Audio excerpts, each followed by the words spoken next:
Welcome to Chemboost dear students. आज हम discuss करेंगे लिक्विड स्टेट का लेक्चर नंबर 7, जिसमें हम स्टडी करेंगे मेज़रमेंट ऑफ वेपर प्रेशर को। बात करें प्रीवियस लेक्चर की तो वहाँ पर हमने वेपर प्रेशर को पूरा डिटेल में डिस्कस किया था। होपफुली आपने वो लेक्चर भी देख लिया होगा। चलिए अब हम इसे देखते हैं।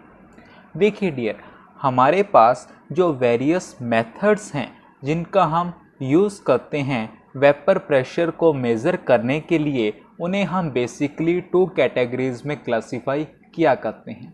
पहली कैटेगरी में हमारे पास आते हैं स्टैटिक मेथड्स। सेकंड जो कैटेगरी है उसमें हमारे पास आते हैं डायनामिक मेथड्स। बात करें स्टैटिक मेथड्स की तो इन मेथड्स में डियर हमारे पास जो लिक्विड है हम उसे अलाउ करते हैं कि वो वेपर प्रेशर को एस्टेब्लिश करे विदाउट बीइंग डिस्टर्ब्ड। लेकिन जो डायनेमिक मेथड्स होते हैं उनमें हमारे पास लिक्विड को हम डिस्टर्ब करते हैं, या तो उसे बॉयल करके या फिर इनर्ट गैस की स्ट्रीम को लिक्विड से पास करके। क्लियर। अब हमारे पास सबसे पहले हम डिस्कस करते हैं स्टैटिक मेथड्स को, जिसमें सबसे पहले हम देखेंगे बैरोमेट्रिक मेथड को। आइए समझते हैं barometric method for measuring vapour pressure को। देखिए डियर, हमारे पास इस मेथड में हम 2 बैरोमेट्रिक ट्यूब्स का यूज़ किया करते हैं, और जो 2 बैरोमेट्रिक ट्यूब्स हम यूज़ कर रहे हैं उनमें हम फिल कर दिया करते हैं मरकरी को। देन हमारे पास जो ट्यूब्स हैं उन्हें हम इन्वर्ट कर देते हैं मरकरी के ही ट्रॉफ में, जो कि आप यहाँ पर देख सकते हैं। अब हमारे पास जो एक ट्यूब है वो दूसरे के कंपैरिजन में हम यूज़ करते हैं। किस तरीके से वो देखिए। हम दोनों में से किसी एक ट्यूब में, मान लीजिए ये वो ट्यूब है, उसके अंदर हम एक्सपेरिमेंटल लिक्विड को इंट्रोड्यूस करते हैं। एक्सपेरिमेंटल लिक्विड वो जिसका हमें वेपर प्रेशर मेज़र करना है, और ये बात ध्यान रहे कि जो एक्सपेरिमेंटल लिक्विड है उसमें डिज़ोल्व्ड एयर नहीं होनी चाहिए। ठीक है। अब हमारे पास दोनों में से किसी एक हमारे पास ट्यूब में हम एक्सपेरिमेंटल लिक्विड को इंट्रोड्यूस करते हैं with the help of dropper, जिसमें हमारे पास हम few drops at a time लेते हैं। ये रहा हमारे पास, देखिए लिक्विड। अब हमारे पास जो लिक्विड है वो इवेपोरेट हो जाता है और मरकरी के ऊपर जो स्पेस अवेलेबल है वहाँ पर चला जाता है, जो कि आप यहाँ पर देख सकते हैं। ये है हमारे पास लिक्विड के वेपर। अब ड्रॉपर की हेल्प से हम ज़्यादा से ज़्यादा लिक्विड इंट्रोड्यूस करते रहेंगे, और ऐसा कब तक चलेगा? जब तक डियर हमारे पास जो लिक्विड है वो अब इवेपोरेट होना बंद कर देगा, यानी हमारे पास जो लिक्विड है वो एज सच रहेगा।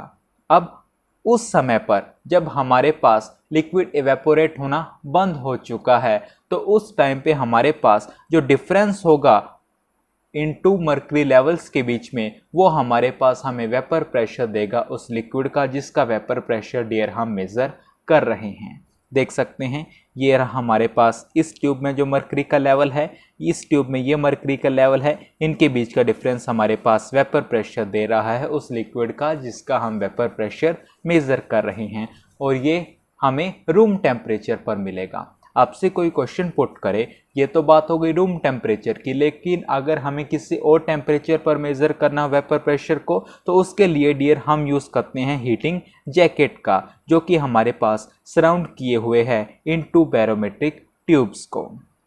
क्लियर हुई ये बात? जो मैंने बात आपको बताई वही मैंने यहाँ पर मेंशन की है। In this method 2 barometric tubes are used. These are filled with mercury and then inverted into the same trough of mercury. One tube is used for comparison with the other.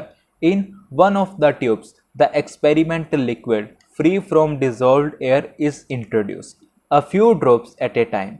It evaporates into the space above mercury. More and more of the liquid is introduced till no more liquid evaporates and remain as such. The difference of the levels of mercury in the 2 tubes is then the vapor pressure of the liquid at the room temperature. For finding the vapor pressure at any other temperature, the barometric tubes are surrounded by a heating jacket as shown in figure below. ये हमारे पास figure है, आप चाहें तो इसका screenshot ले लीजिए। Clear हुआ ये?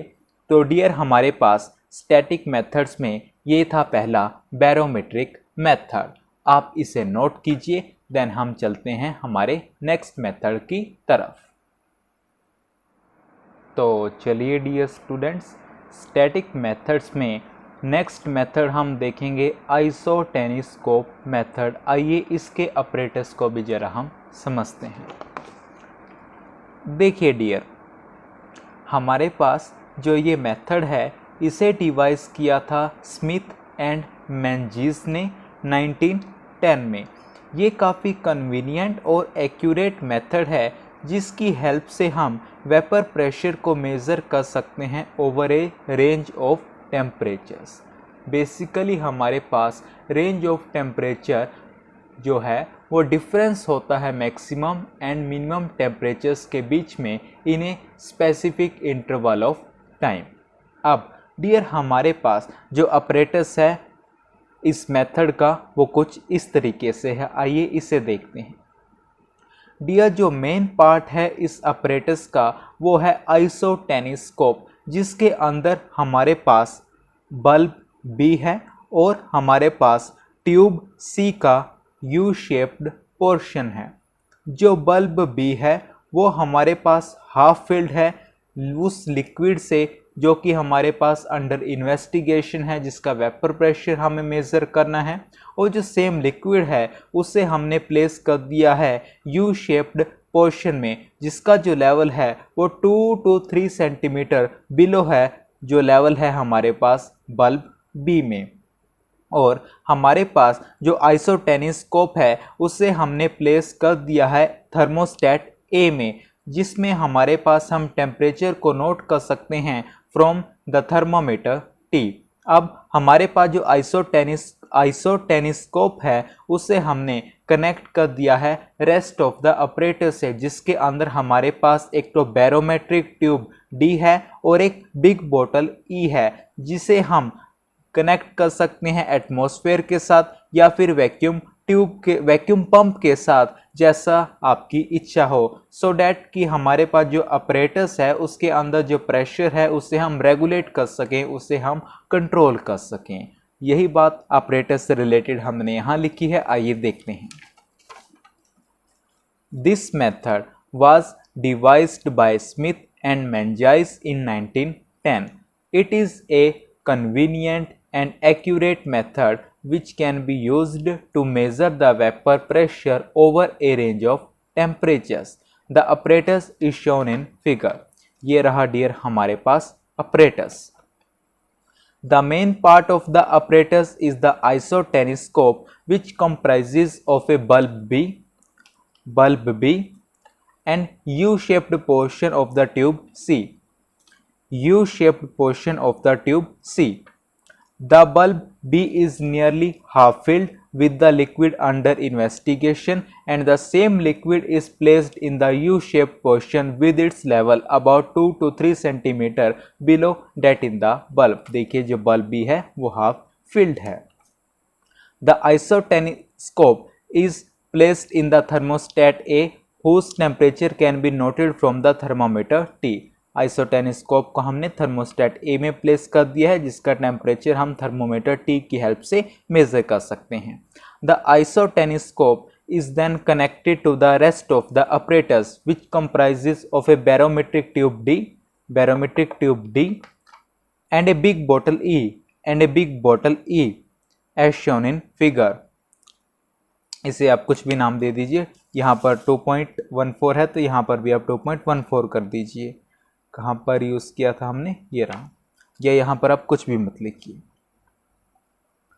जो भी आपके एग्जाम में फिगर का नंबर होगा वो डाल देना। आगे देखिए, द बोतल E can be connected to the atmosphere और to the vacuum pump as desired to vacuum pump. So as to regulate the pressure inside the operator, so that कि हमारे पास ऑपरेटर्स के अंदर जो प्रेशर है उसे हम रेगुलेट कर सकें, उसे हम कंट्रोल कर सकें। तो आइसोटेनिस्कोप मेथड में आप इतना नोट कीजिए, देन हम फर्दर प्रोसीड करते हैं और देखते हैं कि इस मेथड में हम किस किस स्टेप्स को फॉलो करते हैं। तो चलिए डियर स्टूडेंट्स, आइसोटेनिस्कोप मेथड में थोड़ा आगे बढ़ते हैं। इस मेथड में बेसिकली हमारे पास फॉलोइंग स्टेप्स होते हैं। समझते हैं पहले स्टेप को।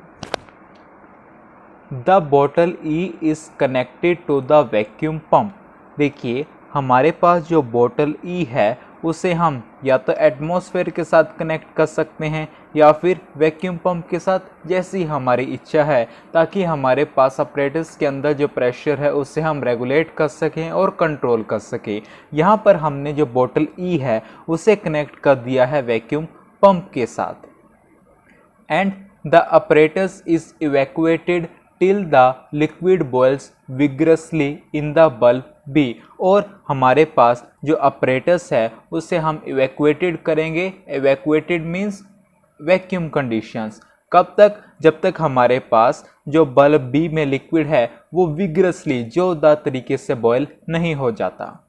This expels all air from the isoteniscope BC। इससे क्या होगा, जो एयर होगी आइसोटेनिस्कोप BC में वो हमारे पास एक्सपेल हो जाएगी, इजेक्ट हो जाएगी। The level of the liquid in the limb L2 stands higher than in the limb L1। कि L2 में हमारे पास जो लिक्विड का लेवल होगा वो ज़्यादा होगा एज़ कम्पेयर टू लिक्विड का जो लेवल होगा लिम्ब L1 में। ये हमारे पास बात हो गई पहले स्टेप की। सेकंड स्टेप की तरफ चलते हैं। The temperature of the thermostat is now adjusted to the desired value. हमने जो हमारी डिज़ायर थी कि हम इस टेम्परेचर पर थर्मोस्टेट को एडजस्ट करें वो हमने कर लिया। And air is admitted slowly into the apparatus by connecting the bottle E to the atmosphere. अब हमने क्या किया कि जो बॉटल ई है उसे एटमॉस्फेयर के साथ कनेक्ट कर दिया और स्लोली हमने एयर को apparatus के अंदर एडमिट करना शुरू कर दिया। Till the levels of the liquid in both the limbs L1 and L2 are equal. और ऐसा हमने कब तक किया, जब तक हमारे पास जो लिम्ब्स है L1 L2 उनमें जो लिक्विड है उनका जो लेवल है वो इक्वल ना हो जाए। उसके बाद ये लाइन ऐड करेंगे, under this conditions the pressure in both the limbs L1 and L2 will be equal. कि इन कंडीशंस के अंडर हमारे पास जो प्रेशर होगा इन both the limbs L1 and L2 वो इक्वल होगा। Pressure in the limb L1 is the vapor pressure, whereas pressure in the limb L2 is equal to the pressure in the rest of the apparatus। कहता है कि हमारे पास limb L1 में जो हमारे पास pressure होगा वो वेपर प्रेशर है और L2 में हमारे पास जो प्रेशर होगा वो इक्वल होगा जो कि रेस्ट ऑफ द apparatus में हमारे पास प्रेशर है। and is equal to the atmospheric pressure in centimeter minus the height of the mercury column in the tube D in centimeter। और हमारे पास L2 में जो प्रेशर है रेस्ट ऑफ द apparatus का वो किसके इक्वल होगा, वो होगा एटमॉस्फेरिक प्रेशर सेंटीमीटर में माइनस हमारे पास जो हाइट है डियर मर्करी कॉलम का ट्यूब डी में वो हमारे पास किसके इक्वल होगा, जो प्रेशर होगा हमारे पास L2 में। Hence this difference is the vapour pressure of the liquid at the temperature of the thermostat. ये डिफरेंस जो है ये वेपर प्रेशर होगा लिक्विड का at the temperature of the thermostat, जो भी हमने यहाँ पर एडजस्ट किया था जैसी हमारी बात हुई थी सेकंड पॉइंट की शुरुआत में। आगे नोट डालकर लिखें, bye fixing the temperature of the thermostat at any desired value. हमारी जो भी डिज़ायरिंग वैल्यू है, जिस भी टेम्परेचर पर हम वेपर प्रेशर को मेज़र करना चाहते हैं, हम थर्मोस्टेट का टेम्परेचर उसी पर फिक्स कर लेंगे। The vapour pressure can be measured at that temperature by repeating the process as describe below. जो प्रोसेस हमने ऊपर डिस्कस की है इसी को रिपीट करके हमने जो भी टेम्परेचर फिक्स किया है उस पर हम वेपर प्रेशर को मेज़र कर सकते हैं। तो ये डियर हमारे पास बात हो गई आइसोटेनिस्कोप मेथड की, तो आप इसे नोट कीजिए। देन हम चलते हैं हमारे नेक्स्ट मेथड्स की तरफ।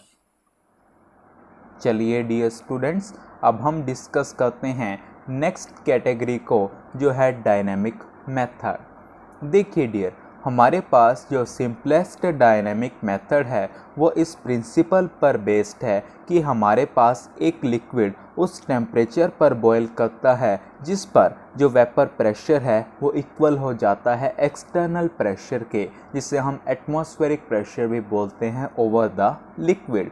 यानी अब हम क्या करेंगे कि एक्सटर्नल प्रेशर जो है लिक्विड के ऊपर उसे फिक्स करेंगे डिफरेंट वैल्यूज़ पर, और हमारे पास लिक्विड का जो बॉइलिंग पॉइंट होगा उसे डिटरमाइन करेंगे at each external pressure. Clear? Suppose करो हमारे पास T1, T2, T3 etcetera boiling points हैं at the external pressure P1, P2, P3 etcetera respectively, और हमने अभी कहा कि जो लिक्विड है वो उस टेम्परेचर पर बॉयल करता है जिस पर वेपर प्रेशर किसके इक्वल हो जाता है, एक्सटर्नल प्रेशर के। तो ये हमारे पास एक्सटर्नल प्रेशर की वैल्यूज़ हैं, तो ऑब्वियसली हमारे पास जो प्रेशर्स है P1, P2, P3 एट्सेट्रा वो वेपर प्रेशर होंगे at the temperature T1, T2, T3 etcetera respectively. और अगर हम प्रेशर्स को प्लॉट करें उनके कोरस्पॉन्डिंग टेम्परेचर्स के अगेंस्ट, जैसे कि P1 के कोरस्पॉन्डिंग है T1, P2 के कोरस्पॉन्डिंग है T2, तो हमारे पास कुछ इस तरीके से कर्व देखने को मिलता है। ये कर्व हमने वेपर प्रेशर वाले सेगमेंट में भी देखा था, जहाँ पर हम कुछ इंपॉर्टेंट रिजल्ट स्टडी कर रहे थे इवेपोरेशन से रिलेटेड, जिसमें हम फर्दर फैक्टर्स देख रहे थे जो वेपर प्रेशर को अफेक्ट करते हैं। और इस कर्व से डियर हम वेपर प्रेशर को फाइंड आउट कर सकते हैं किसी भी टेम्परेचर पर। किस तरीके से? एक पर्टिकुलर लिक्विड के लिए देखिए, हमारे पास अगर हम वाटर की बात करें और ये हमारे पास टेम्परेचर है मान लो T0, तो वाटर के लिए T0 पर हमारे पास इस कर्व से हम वेपर प्रेशर फाइंड आउट कर सकते हैं। इसकी वैल्यू हमारे पास है V0। इसी तरीके से बेंजीन के लिए भी, एसीटोन के लिए भी, ईथर के लिए भी। ये कर्व पता है ना कि जैसे जैसे हम टेम्परेचर इंक्रीज करते हैं वैसे वैसे मॉलिक्यूल्स इनकी काइनेटिक एनर्जी हाई है वो भी इंक्रीज हो जाते हैं, यानी वो इजीली लीव कर सकते हैं लिक्विड को, और हमारे पास वेपर प्रेशर इंक्रीज हो जाता है। यही सब बातें डियर हमने यहाँ पर मेंशन की है। आइए देखते हैं। The simplest dynamic method is based upon the principle that a liquid boils at the temperature at which the vapor pressure becomes equal to the external pressure over the liquid. Thus, by fixing the external pressure over the liquid at different values, the boiling point of the liquid is determined at each external pressure. Suppose the boiling points are T1, T2, T3 etc. at the external pressure P1, P2, P3 etc. respectively. Then obviously the pressures P1, P2, P3 etc. will be the vapor pressures at the temperatures T1, T2, T3 etc. respectively. By plotting the pressures against the corresponding temperatures for any particular liquid, a curve of the type shown in figure A is obtained. देखिए water के लिए कुछ इस तरीके से, benzene के लिए कुछ इस तरीके से, एसीटोन के लिए कुछ इस तरीके से, और ईथर के लिए कुछ इस तरीके से। From this curve, the vapor pressure at any temperature can be found, जो कि हमने यहाँ से समझा। उसके बाद डियर नोट डाल के लिखिएगा। देखिए डियर, हमारे पास अगर हमसे कोई क्वेश्चन पूछे कि आपने आइसोटेनिस्कोप मेथड भी पढ़ा, डायनामिक मेथड भी पढ़ा, इन दोनों में डिफरेंस क्या है, तो डिफरेंस सिंपल है डियर, और आप भी बता सकते हैं कि डायनामिक मेथड इस बात में डिफ़र करता है आइसोटेनिस्कोप मेथड से कि हमारे पास आइसोटेनिस्कोप मेथड में हमने टेम्परेचर को पहले फिक्स किया था, याद है ना, देन हमने वेपर प्रेशर को मेज़र किया था। लेकिन डायनामिक मेथड में हमने क्या किया, एक्सटर्नल प्रेशर को पहले फिक्स किया, देन हमने लिक्विड को हीट किया और हमने उन टेम्परेचर को फाइंड आउट किया जिस पर वो बॉयल हुआ करता है। The dynamic method differs from the isoteniscope method in the aspect that whereas in the isoteniscope method the temperature is fixed first and then the vapor pressure is measured, in the dynamic method the external pressure is fixed first and then the liquid is heated to find the temperature at which it boils. तो ये dear हमारे पास बात हो गई dynamic method की। आप इसे note करें, देन हम एक और मेथड देखेंगे और इस लेक्चर को फिनिश करेंगे। चलिए डियर स्टूडेंट्स, नेक्स्ट मेथड हम देखेंगे गैस सैचुरेशन मेथड। देखिए डियर, जो बेसिक प्रिंसिपल है इस मेथड का वो ये है कि हम जो एक्सपेरिमेंटल लिक्विड लेते हैं, जिसका भी हमें वेपर प्रेशर मेज़र करना है, उसका हम नॉन वेट लेते हैं एक क्लोज्ड वेसल में, और ड्राई एयर के नॉन वॉल्यूम को, जिस पर हमें प्रेशर भी पता हो और टेम्परेचर भी पता हो, उसे हम लिक्विड से पास करते हैं। आई रिपीट, हम एक्सपेरिमेंटल लिक्विड का एक नॉन वेट लेते हैं और उसे एक क्लोज्ड वेसल में रख देते हैं, और ड्राई एयर का नॉन वॉल्यूम लेते हैं at known pressure and temperature और उसे लिक्विड से पास करते हैं। उससे होता ये है डियर कि जो एयर है वो लिक्विड के मॉलिक्यूल्स को कैरी कर लेती है अपने साथ, और हमें लिक्विड में वेट का लॉस देखने को मिलता है, और एयर को हम कॉन्टीन्यूसली पास करते रहेंगे जब तक हमें फर्दर लॉस नहीं देखने को मिलता लिक्विड के वेट में। इसके दौरान हम प्रेशर को कांस्टेंट रखेंगे, और अब क्या होगा कि जो एयर है वो सैचुरेटेड हो जाएगी वेपर के साथ, और हमारे पास जो एयर है जो वेपर के साथ सैचुरेट हो चुकी है, उसमें अगर N1 हमारे पास नंबर ऑफ मोल्स हैं वेपर के, और N2 जो है नंबर ऑफ मोल्स हैं एयर के, तो हमारे पास डियर जो पार्शियल प्रेशर होगा ना वेपर का, वो इक्वल होगा लिक्विड के वेपर प्रेशर के एट द एक्सपेरिमेंटल टेम्परेचर, और वो कुछ इस तरीके से दिया जाएगा, small p is equal to N1 upon N1 plus N2 into capital P। यही बात हमने यहाँ मेंशन की है। The basic principle of this method is briefly described below. A known weight of the experimental liquid is taken in a closed vessel. A known volume of the dry air at a known pressure and temperature is then passed through it. As a result, the molecules of the liquid are carried with the air and a loss of weight of the liquid occurs. Air is continuously passed till there is no further loss in weight of the liquid, keeping the pressure P constant throughout. The air gets saturated with the vapor. In the air saturated with the vapor, if N1 and N2 are the number of moles of the vapor and air respectively, then the partial pressure of the vapor, which is equal to the vapor pressure of the liquid at the experimental temperature, will be given by small p is equal to N1 upon N1 plus N2 into capital P. देखिए dear, अगर small w हमारे पास loss है liquid के wait में और capital M है उसका molecular mass, तो N1 हमारे पास होगा small w upon capital M। Clear? क्योंकि नंबर ऑफ मोल्स हमारे पास क्या होता है, given mass upon molar mass. और अगर हम फर्दर ये सपोज कर लें कि जो एयर है वो आइडियल गैस है, तो आइडियल गैस का हम यूज़ करते हुए, आइडियल गैस इक्वेशन का यूज़ करते हुए PV is equal to nRT होता है हमारे पास n मोल्स के लिए। अब हमारे पास यहाँ पर मोल्स है N2, तो PV is equal to N2RT होगा, तो यहाँ से N2 की वैल्यू क्या आ जाएगी, PV अपॉन RT। अब हमारे पास substituting the values of N1 and N2 in equation 1, the vapor pressure of the liquid can be calculated at desired temperature। अब हमारे पास N1 की वैल्यू भी आ गई, N2 की वैल्यू भी आ गई, इक्वेशन 1 में पुट करेंगे तो हमारे पास जिस भी टेम्परेचर पर हम चाहते हैं वेपर प्रेशर को कैलकुलेट करना, उसे हम कर सकते हैं।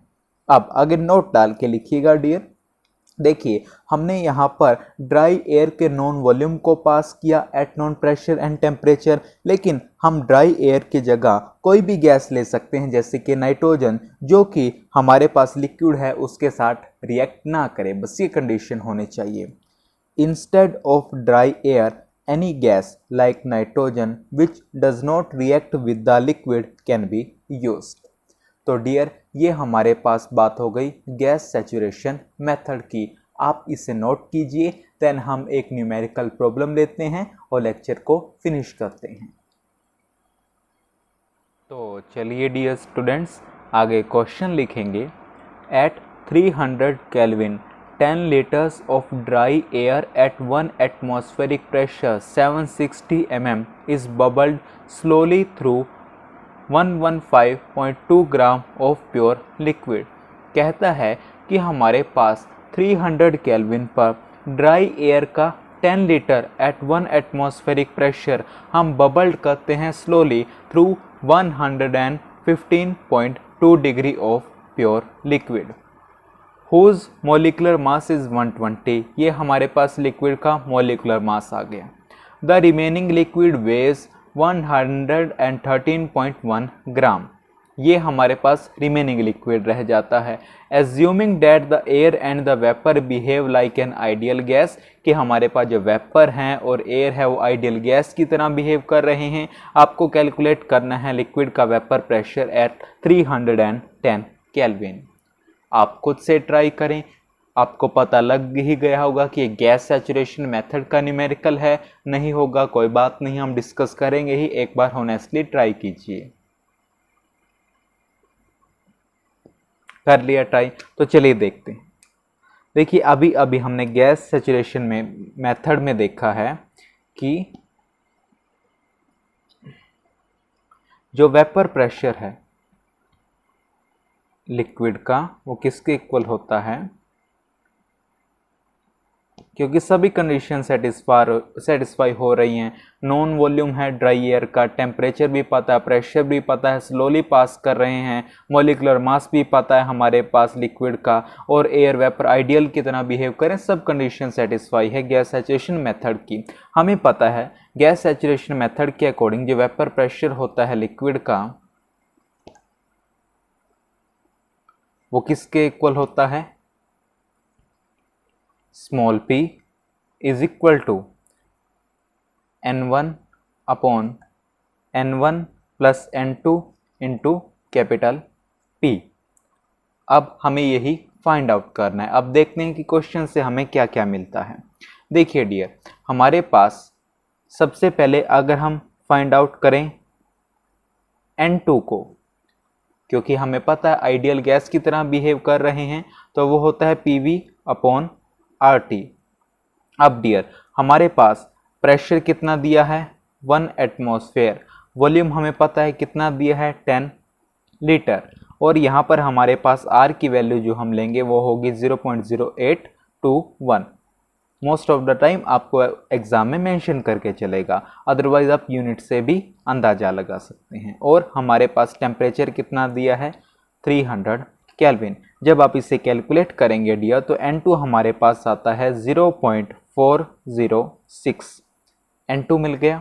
अब हमारे पास डियर जो प्रेशर है ड्राई एयर का 10 लीटर्स है, जो ड्राई एयर हमारे पास 310 केल्विन, वो हमारे पास हम कैलकुलेट करेंगे यूजिंग गे-लुसेक लॉ, जिसके अकॉर्डिंग हमारे पास P1 upon T1 is equal to P2 upon T2 होता है, क्योंकि यहाँ पर हमारे पास वॉल्यूम जो है वो कांस्टेंट है। Volume is constant. P1 हमारे पास है, हमें कैलकुलेट करना है P2, तो ये हमारे पास इक्वल होगा P1 upon T1 into T2, और इसकी वैल्यू हम रखते हैं डियर। P1 है हमारे पास 1 एटमॉस्फेयर, mm में रखेंगे तो 760, T1 हमारे पास कितना है 300, और T2 कितना है हमारे पास 310। जब आप इसे कैलकुलेट कर लेंगे डियर तो ये हमारे पास नियर अबाउट आएगा 785.3 mm। N2 मिल गया, सॉरी अब हमारे पास हमें क्या मिल गया, N2 मिल चुका है, हाँ जी, और हमें प्रेशर भी मिल चुका है। इसे आप P से डिनोट कीजिएगा।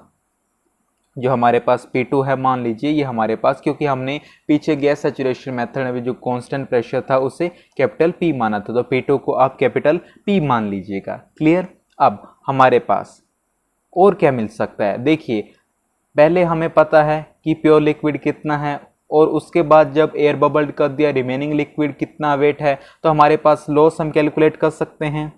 Loss in weight of the liquid, initial कितना था 115.2, फाइनल हमारे पास कितना है 113.1, ये हमारे पास आ जाएगा 2.1 ग्राम। तो हमारे पास लॉस भी आ गया वेट में। अब हमारे पास हमें पता है कि जो नंबर ऑफ मोल्स हैं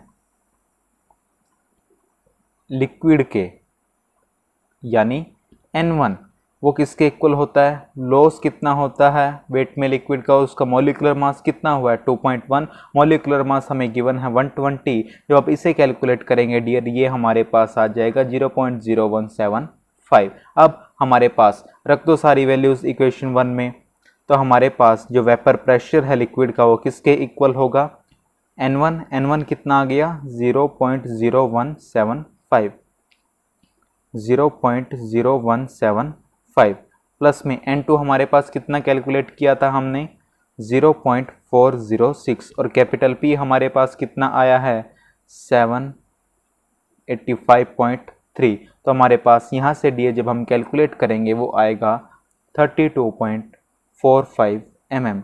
ये हमारे पास वेपर प्रेशर आ जाएगा लिक्विड का जो हमें कैलकुलेट करना था। होपफुली हुई होगी माइंड की थोड़ी एक्सरसाइज। तो डियर यहाँ पर हमारे पास कंप्लीट होता है हमारा topic measurement of vapour pressure, जहाँ पर बेसिकली हमने दो मेथड्स पढ़ने थे, static methods and dynamic method. Static methods में हमने फर्दर 2 टाइप पढ़े, बैरोमीट्रिक मेथड, आइसोटेनिस्कोप मेथड, देन हमने एक थर्ड मेथड भी देखा गैस सैचुरेशन मेथड, और उसके बाद अच्छा सा न्यूमेरिकल भी उस टॉपिक पर हमने देख लिया है। होपफुली आपने लेक्चर को एंजॉय किया होगा। आप अपनी फीडबैक हमें कमेंट सेक्शन में ज़रूर दें। तो चलिए till next video, keep learning, keep growing.